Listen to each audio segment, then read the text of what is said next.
नमस्कार दोस्तों, स्वागत है आपका आज के मुख्य समाचार में, जिसमें सबसे पहली और बड़ी खबर में आपको बताएंगे कि वसुंधरा राजे ने बीजेपी आलाकमान को दिया झटका। विधायक दल की मीटिंग में खुली बगावत, जिसके बाद राजस्थान में उड़ सकती है बीजेपी की नींद। दूसरी खबर में जिक्र होगा कि चुनाव से पहले किए वादे भूल जाते हैं मोदी। बंगाल में भाजपा के गढ़ में ममता बनर्जी ने केंद्र सरकार पर साधा निशाना। तीसरी खबर में जिक्र होगा कि यूपी में फिर कमान संभालेंगी प्रियंका गांधी, 20 दिसंबर से शुरू होगी पदयात्रा। चौथी खबर में आपको बताएंगे कि कांग्रेस तल्खी के बीच इंडिया गठबंधन को लेकर अखिलेश यादव का बड़ा बयान। और इसी के साथ खबर में आगे जिक्र होगा कि अमित शाह को इतिहास नहीं पता, 370 पर टिप्पणियों से भड़के राहुल गांधी। और नेहरू जी ने देश के लिए जीवन दे दिया, सालों जेल काटी, दिया ये बयान। दोस्तों, इसी प्रकार की 25 बड़ी खबरें आपके लिए लेके आए हैं। लेकिन उससे पहले अगर आपको भी ऐसा लगता है कि 2024 में बन रही है इंडिया की सरकार, और इसी के साथ आपको भी ऐसा लगता है कि भारतीय जनता पार्टी को नेहरू और गांधी पर हमला करना बंद कर देना चाहिए, तो वीडियो कीजिए लाइक और चैनल को सब्सक्राइब करके बेल आइकन दबाइए और कमेंट में लिखिए जय हिंद। रुक करते हैं सबसे पहली और बड़ी खबर की तरफ। वसुंधरा ने बीजेपी आलाकमान को दिया झटका, विधायक दल की मीटिंग में खुली बगावत। जी हां दोस्तों, वसुंधरा राजे ने खुली बगावत यहां पर करती हुई नजर आई। और अब तो राजनाथ सिंह ने भी पल्ला छुड़ा लिया है। बीजेपी आलाकमान ने सोचा कि अगर वसुंधरा को मनाना है तो राजनाथ सिंह को राजस्थान भेज दे तो बात बन जाएगी। लेकिन अब तो खबर निकलकर सामने आई है कि वसुंधरा राजे ने केंद्रीय मंत्री राजनाथ सिंह की भी सुनने से इनकार कर दिया है। बवाल तब हो गया जब वसुंधरा राजे ने कहा कि वो पार्टी नेतृत्व के सामने झुकने के लिए तैयार नहीं है। फिर क्या था, मीटिंग कैंसिल हो गई और राजस्थान का सियासी बवाल यहां पर अभी भी जारी है। तो दोस्तों, आपको क्या कुछ लगता है राजस्थान में क्या होगा, कमेंट में बताइए। वीडियो लाइक नहीं किया तो लाइक कीजिए। रुक करते हैं अगली ब्रेकिंग न्यूज की तरफ। चुनाव से पहले किए वादे भूल जाते हैं मोदी। बंगाल में भाजपा के गढ़ में ममता बनर्जी ने केंद्र सरकार पर साधा निशाना। जी हां दोस्तों, पश्चिम बंगाल की मुख्यमंत्री ने प्रधानमंत्री नरेंद्र मोदी पर निशाना साधा। उत्तर बंगाल में एक सभा को संबोधित करते हुए ममता बनर्जी ने कहा कि पीएम मोदी चुनाव से पहले वादा तो कर देते हैं मगर उन्हें निभाना भूल जाते हैं। अपने भाषण में ममता बनर्जी ने कहा कि 2019 के लोकसभा चुनाव से पहले बीजेपी ने कई वादे किए मगर उन्होंने वो सारे वादे पूरे नहीं किए। फिर लोकसभा चुनाव से पहले वो वही वादे कर सकते हैं, इस बारे में भूलना नहीं चाहिए। बता दें कि ममता बनर्जी उत्तर बंगाल में जनता के बीच में है और 2019 के लोकसभा चुनाव में बीजेपी ने मालदा दक्षिण सीट को छोड़कर सभी सीटों पर जीत हासिल की। इसीलिए इस बार ममता बनर्जी ने उत्तर बंगाल के सियासी हथियारों को काफी पहले से ही धार देना शुरू कर दिया है। और इस उद्देश्य से उन्होंने उत्तर बंगाल के लिए सेवाएं प्रदान करने के अलावा नए आश्वासन भी दिए। ममता बनर्जी ने कहा कि मैं मजदूर परिवार के लोगों के साथ हूं, मैं बीजेपी नहीं हूं जो सब जगह चाय बागान खोल दूंगी, मैं मोदी सरकार की तरह नहीं हूं। पिछली बार उन्होंने कहा था कि खाते में 15 लाख रुपए दे देंगे, इस बार लोकसभा चुनाव से पहले ये फिर से शुरू होगा, उन पर विश्वास न करें। उन्होंने कहा कि मुझे 100 दिनों से पैसे नहीं मिल रहे हैं, आवास का पैसा भी रुक गया, सारा पैसा केंद्र सरकार लेती है, वो हमारा जीएसटी टैक्स लेते हैं और हमें शेयर नहीं दे रहे। मैं दिल्ली जा रही हूँ, 18 से 20 तारीख के बीच मैंने पीएम से समय मांगा है, मैं उनसे कहूंगी कि या तो पैसे दो नहीं तो गद्दी छोड़ दो। 1,15,000 करोड़ रुपए बकाया है। दोस्तों, आपको क्या कुछ लगता है कमेंट में जरूर बताइए। वीडियो लाइक नहीं किया तो लाइक कीजिए। रुक करते हैं अगली ब्रेकिंग न्यूज की तरफ। उत्तर प्रदेश में फिर कमान संभालेंगी प्रियंका गांधी, 20 दिसंबर से शुरू होगी पदयात्रा। जी हां दोस्तों, लोकसभा चुनाव 2024 को देखते हुए कांग्रेस ने यूपी में अपनी तैयारियां तेज कर दी है। राहुल गांधी का भारत जोड़ो यात्रा की तर्ज पर कांग्रेस जल्द ही यूपी में परिवर्तन यात्रा की तैयारी कर रही है। कांग्रेस की इस परिवर्तन यात्रा में खुद प्रियंका गांधी शामिल हो सकती हैं। माना जा रहा है कि इसके जरिए प्रियंका गांधी एक बार फिर से यूपी में कांग्रेस की कमान संभालते हुए एक्टिव नजर आ सकती हैं। कांग्रेस की यह परिवर्तन यात्रा 20 दिसंबर से शुरू होने जा रही है और यह पदयात्रा प्रदेश 9 जिलों से होकर गुजरेगी। और इस दौरान कांग्रेस कार्यकर्ता जमीन स्तर पर लोगों को कांग्रेस के साथ जोड़ने की कोशिश करेंगे और संगठन को मजबूत बनाने पर काम किया जाएगा। इस पदयात्रा के लिए 25 दिनों का कार्यक्रम तैयार किया गया है। वहीं दोस्तों, कांग्रेस की परिवर्तन यात्रा की शुरुआत 20 दिसंबर से सहारनपुर के गंगोह से होगी, जहां से ये यात्रा बिजनौर, अमरोहा, मुरादाबाद होते हुए सीतापुर पहुंचेगी। इसी के साथ कांग्रेस अपना स्थापना दिवस भी जनता के बीच ही मनाएगी। इस दौरान प्रदेश के तमाम हिस्सों से बड़े स्तर पर कांग्रेस कार्यकर्ताओं के शामिल होने की उम्मीद है।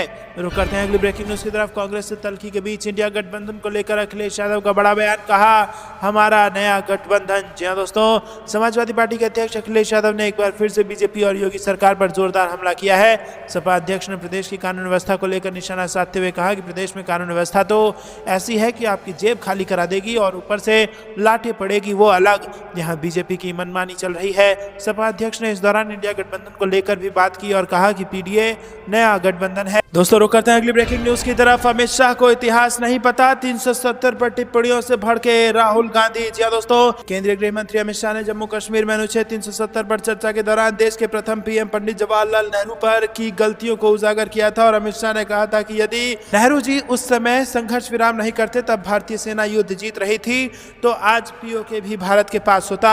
इसके साथ ही अमित शाह ने कहा था कि यदि 2 दिन रुक जाते तो पूरा पीओके तिरंगे के नीचे आ जाता।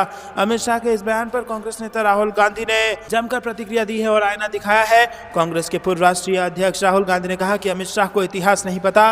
उन्होंने कहा कि पंडित जवाहरलाल नेहरू ने भारत के लिए अपनी जिंदगी दे दी, सालों तक जेल में रहे। गृह मंत्री अमित शाह को शायद इतिहास पता नहीं है, ये बात सिर्फ लोगों को गुमराह करने के लिए की गई। उन्होंने कहा कि देश का मूल मुद्दा जातीय जनगणना, भागीदार और देश का धन किसके हाथों में जा रहा है ये है।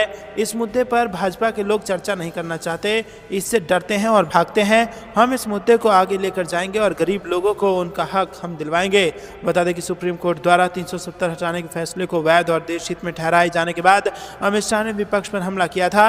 दरअसल विपक्ष खासकर कांग्रेस शुरू से ही 370 को वापस लागू करने की मांग करती रही थी, जिसके कारण कश्मीर में दलितों और अन्य समुदायों का शोषण हुआ था, जिसका जिक्र करते हुए अमित शाह ने कहा कि विपक्षी दल आर्टिकल 370 हटाए जाने के बाद जम्मू कश्मीर में जमीनी स्तर पर परिवर्तन देखने में असमर्थ है और दावा किया कि पूरा देश समझ गया है कि कश्मीर पर प्रथम पीएम जवाहरलाल नेहरू की गलतियां थी, जिसके चलते ये स्थिति पैदा हुई। दोस्तों, शाह ने कहा कि हर कोई जानता है कि जम्मू कश्मीर के भारत में विलय में देरी हुई थी, लेकिन दोस्तों आपको बता दें कि अमित शाह को इतिहास नहीं पता, यह आरोप लगा है राहुल गांधी ने। और इसी के साथ कैसे कुछ हाथों में देश का सारा पैसा जा रहा है और गरीबी, बेरोजगारी जैसे मुद्दे भारत को खोखला कर रही हैं, इस पर ध्यान केंद्रित करने के लिए राहुल गांधी ने फोकस किया और कहा कि इससे जनता का ध्यान भटकाने का प्रयास भाजपा कर रही है, इसीलिए बार बार नेहरू जी का नाम लेती है। दोस्तों, क्या आपको भी ऐसा लगता है कि मुख्य मुद्दे से भटकने के लिए और देश को गुमराह करने के लिए बार बार नेहरू के नाम के पीछे छिपने का प्रयास भाजपा करती है? कमेंट में अपनी राय जरूर बताइए। वीडियो को लाइक नहीं किया तो लाइक जरूर कीजिएगा। रुक करते हैं ब्रेकिंग न्यूज की तरफ। सीता माता का अपमान किया था, भूलेंगे नहीं यदुवंशी, मोहन यादव पर भड़के जेडीयू नेता। जी हां दोस्तों, आपको बता दें कि मध्य प्रदेश चुनाव में प्रचंड जीत के बाद भाजपा ने यादव कार्ड खेल दिया है। मोहन यादव मध्य प्रदेश के अगले मुख्यमंत्री होंगे। मध्य प्रदेश के नए मुख्यमंत्री पर बिहार में भी सियासत गर्मा गई है और बीजेपी के इस कदम को बिहार में लालू यादव की पार्टी राष्ट्रीय जनता दल से दो हाथ करने के लिए बीजेपी की रणनीति से जोड़कर देखा जा रहा है।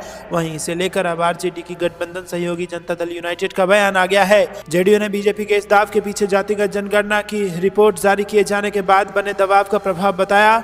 जेडीयू प्रवक्ता नीरज कुमार ने कहा कि बीजेपी के फैसले के पीछे जाति आधारित जनगणना की रिपोर्ट का दबाव है।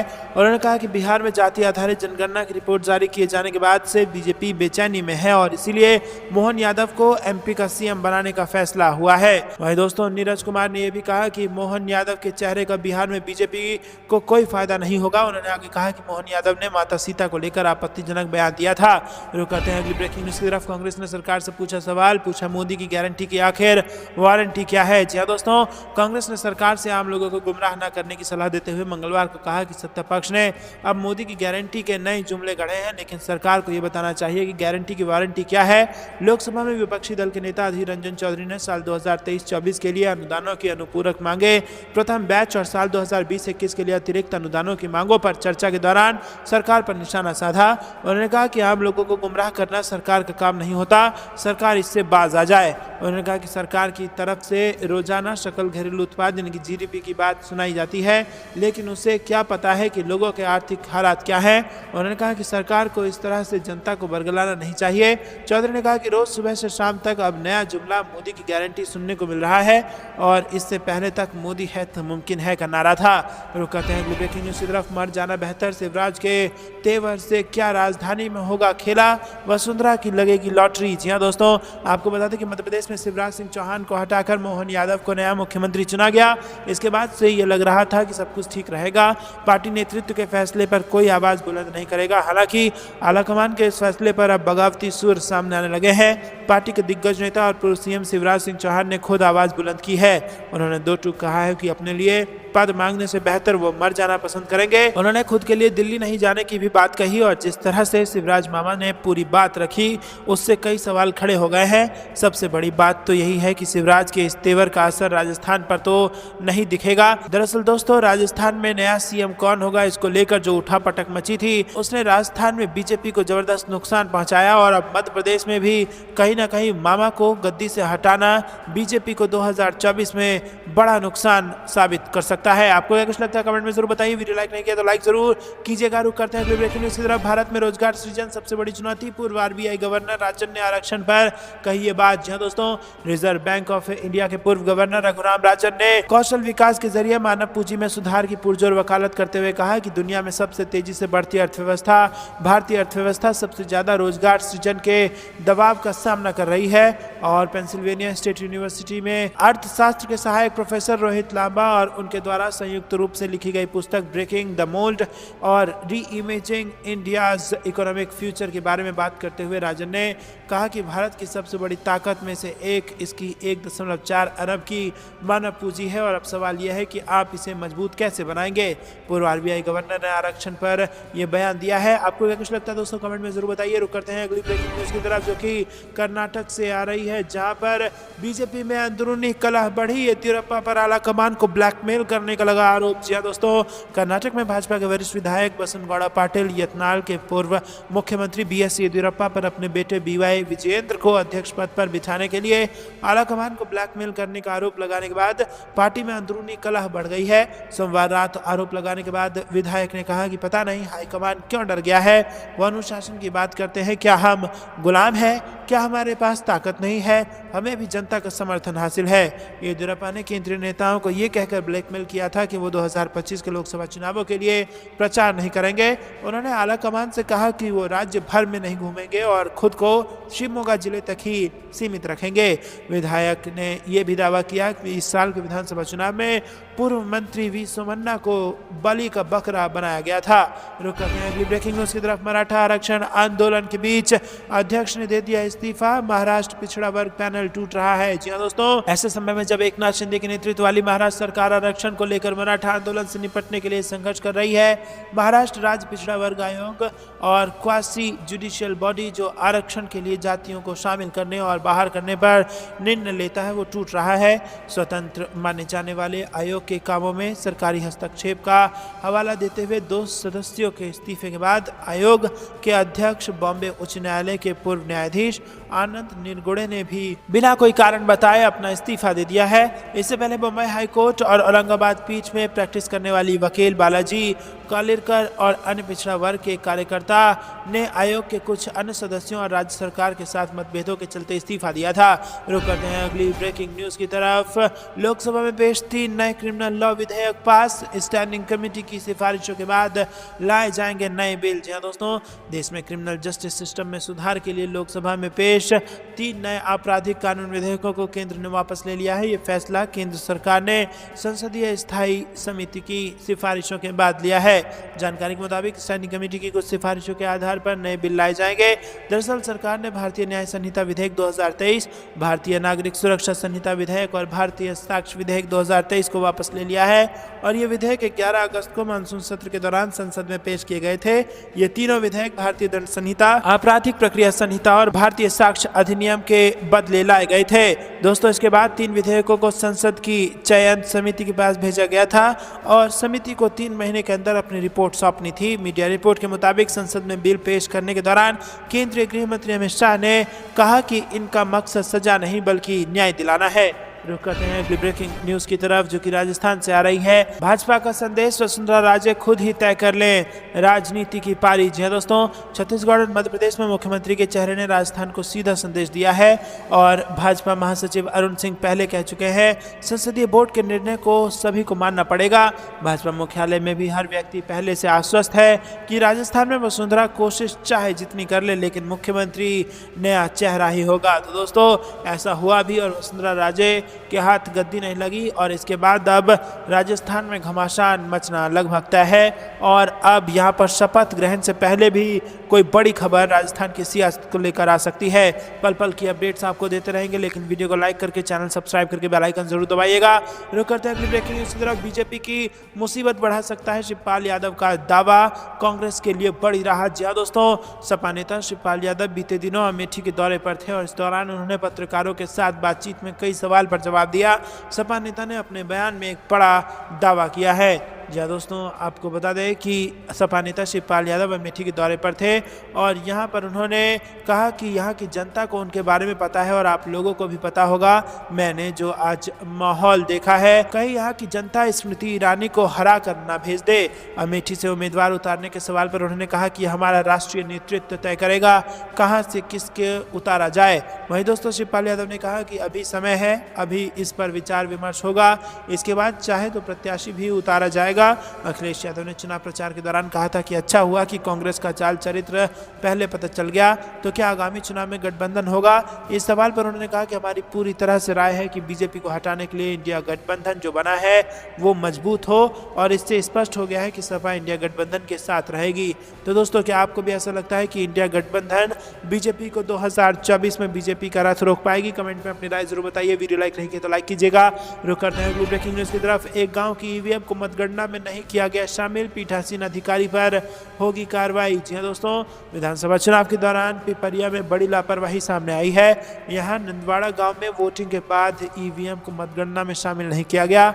अब निर्वाचन आयोग पीठासीन अधिकारी पर कार्रवाई करने जा रहे हैं। रिटर्निंग अधिकारी वैभव बैरागी ने बताया कि इसकी जानकारी अधिकारियों और राजनीतिक पार्टियों को भी दी गई है और इस मतदान केंद्र पर करीब 681 वोटर हैं। ईवीएम की सीआरसी क्लियर नहीं होने के कारण इसे मतगणना में शामिल नहीं किया गया था। 27 नवंबर को भाजपा और कांग्रेस प्रत्याशियों को भी इसकी जानकारी दे दी गई थी। रुक करते हैं अगली ब्रेकिंग न्यूज़ की तरफ। मैं मांगने से बेहतर मरना समझता हूं, सीएम हाउस खाली करने से पहले शिवराज ने दिखाए कड़े तेवर। जी दोस्तों, मध्य प्रदेश को नए सीएम मिल गए हैं। भाजपा ने उज्जैन दक्षिण विधानसभा सीट से विधायक मोहन यादव को मध्य प्रदेश का नया सीएम बनाया है। कल विधायक दल की बैठक में उनके नाम सहमति बनी और फिर उनके नाम का ऐलान किया गया। साथ ही जगदीश देवड़ा और राजेंद्र शुक्ला को डिप्टी सीएम बनाया गया है। वहीं शिवराज सिंह चौहान सीएम हाउस खाली कर रहे हैं। शिवराज सिंह चौहान ने सीएम हाउस खाली करने से पहले लाडली बहनों से मुलाकात की और मीडिया को भी संबोधित किया। इस दौरान शिवराज सिंह चौहान का अलग ही रंग देखने को मिला।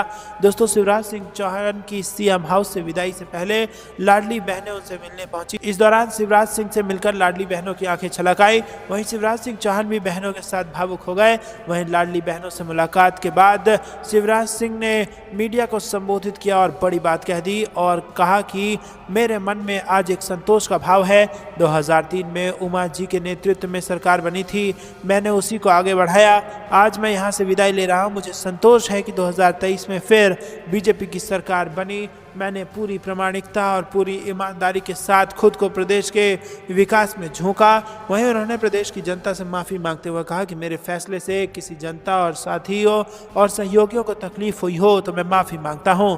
दोस्तों, रुक करते हैं अगली ब्रेकिंग न्यूज़ की तरफ। मोदी सरकार ने जम्मू कश्मीर के संवेदनशील मामले को बहुत असंवेदनशील तरीके से संभाला, दिग्विजय सिंह ने लगाया आरोप। जी दोस्तों, कांग्रेस नेता दिग्विजय सिंह ने सोमवार को कहा कि केंद्र की मोदी सरकार ने जम्मू कश्मीर के संवेदनशील मामले को बहुत असंवेदनशील तरीके से संभाला है। उन्होंने ये भी कहा कि स्थानीय लोगों को पिछले 4 वर्षों में प्रतिनिधित्व नहीं मिल रहा है। उन्होंने राज्यसभा में कश्मीर से संबंधित 2 विधेयकों पर चर्चा के दौरान कहा कि स्थानीय लोगों की इच्छा की अनदेखी की जा रही है और सरकार राज्य के बाहर से लाए गए अधिकारियों के माध्यम से निरंकुश तरीके से काम कर रही है। कांग्रेस नेता ने कहा कि जम्मू कश्मीर का राज्य का दर्जा अचानक छीन लिया गया और अब सरकार इसे बहाल करने का प्रस्ताव कर रही है। सिंह ने आगे कहा कि जम्मू कश्मीर का मामला संवेदनशील है और हमें वहां की स्थिति को समझने की जरूरत है। रुक करते हैं अगली ब्रेकिंग न्यूज की तरफ। विश्वविद्यालय को आरएसएस की गौशाला नहीं बनने देंगे, एसएफआई का ऐलान। केरल गवर्नर के खिलाफ जारी रहेगा प्रदर्शन। जी दोस्तों, केरल के राज्यपाल सोमवार को जब तिरुवनंतपुरम एयरपोर्ट से दिल्ली रवाना होने के लिए जा रहे थे, तभी रास्ते में एसएफआई के कार्यकर्ताओं ने उनका विरोध किया और काले झंडे दिखाए थे।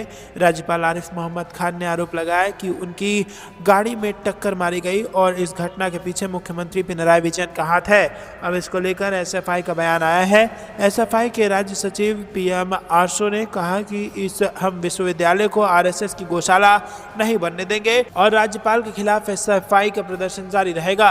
रुक करते हैं अगली ब्रेकिंग न्यूज की तरफ। मोदी सरकार के खिलाफ पूरे राज्य में चलेगा आईसा का हस्ताक्षर अभियान। जी हां दोस्तों, यहाँ पर बड़ी खबर आ रही है। ऑल इंडिया स्टूडेंट एसोसिएशन का यहाँ पर सिग्नेचर अभियान चल रहा है और ये मोदी सरकार के खिलाफ पूरे राज्य में, रांची में यहाँ पर चल रहा है और पूरे झारखंड में इसको फॉलो किया जाएगा। रुक करते हैं अगली ब्रेकिंग न्यूज की तरफ। केंद्र कर रहा विचार, क्या महाराष्ट्र में फिर से बहाल होगी पुरानी पेंशन योजना? अजीत पवार के बयान से बढ़ गई हलचल। जी हां दोस्तों, पुरानी पेंशन योजना को लेकर महाराष्ट्र के उप मुख्यमंत्री अजीत पवार के बयान ने हलचल मचा दी है। उप मुख्यमंत्री ने कहा कि मेरे इस योजना को लेकर विचार बदल गए हैं, केंद्र भी इस पर विचार कर रहा है। रुक करते हैं अगली ब्रेकिंग न्यूज की तरफ। धर्मशाला जश्न में सीएम सुक्खू का ऐलान, बोले 2.37 लाख महिलाओं को 1500 रुपए देंगे पेंशन। किसानों से दूध खरीद का रेट 6 रुपए भी बढ़ाया। जी हाँ दोस्तों, यहाँ पर हिमाचल की कांग्रेस सरकार ने सोमवार को धर्मशाला के पुलिस ग्राउंड में एक सवाल का जश्न मनाया। इसमें मुख्यमंत्री सुखविंदर सुक्खू ने ऐलान किया कि नए साल से पूरे लाहौल स्पीति जिले में 18 साल से ऊपर की महिलाओं को 1500 रुपए दिए जाएंगे। ये योजना चरणबद्ध ढंग से सभी जिलों में लागू होगी। रुक करते हैं अगली ब्रेकिंग न्यूज की तरफ। मध्य प्रदेश के नए सीएम मोहन यादव से मिले कमलनाथ, बोले राज्य के विकास के लिए हर संभव मदद करेंगे। जी हाँ दोस्तों, मध्य प्रदेश के पूर्व सीएम और कांग्रेस नेता कमलनाथ ने मध्य प्रदेश के मनोनीत सीएम मोहन यादव से मुलाकात की। बैठक के बाद कमलनाथ ने कहा कि मैंने उन्हें बधाई दी और राज्य के विकास के लिए हर संभव मदद देने का वादा किया। हम ये सुनिश्चित करेंगे कि विपक्ष के रूप में हम मध्य प्रदेश के बेहतर भविष्य के लिए काम करेंगे। तो दोस्तों, आपको क्या कुछ लगता है कमेंट में जरूर बताइए। ये दिन भर की सारी जरूरी और बड़ी खबरें अंत तक बने रहने के लिए बहुत बहुत धन्यवाद। जाने से पहले वीडियो को कीजिए लाइक और चैनल को सब्सक्राइब करके बेल आइकन जरूर दबाइएगा। अभी के लिए इतना ही। जय हिंद, जय भारत।